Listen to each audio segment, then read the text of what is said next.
বাইরে নরম বৃষ্টি পড়ছে, চারপাশটা কেমন শান্ত আর নিলিবিলি।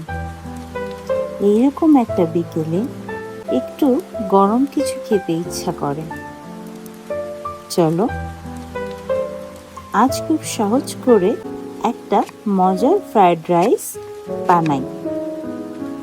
এই ছোট্ট রান্নাঘরটা আজ যেন আরো একটু আপন লাগে। প্রথমে কিছু সবজি কেটে নেই। গাজর, মটরশুঁটি, ছোট ছোট রঙিন টুকরো।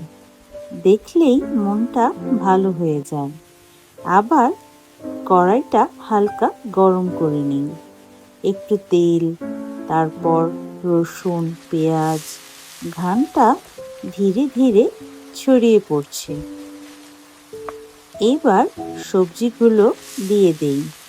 হালকা করে নাড়তে থাকি। রঙগুলো একসাথে মিশে যায় আর সেই নরম সিজল শব্দটা মনটা আরো শান্ত করে দেয়। এবার ঠান্ডা ভাতটা যোগ করি। আলতো করে মিশিয়ে নিই। প্রতিবার দানার মাঝে উষ্ণতা ছড়িয়ে পড়ে। একটু লবণ, একটু সয়া সস।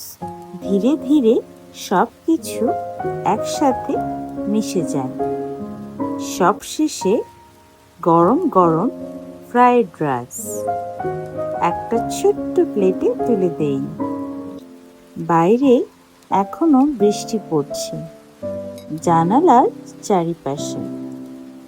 এই ছোট্ট উষ্ণতাটা মনে হয় আজকের জন্য এইটাই যথেষ্ট।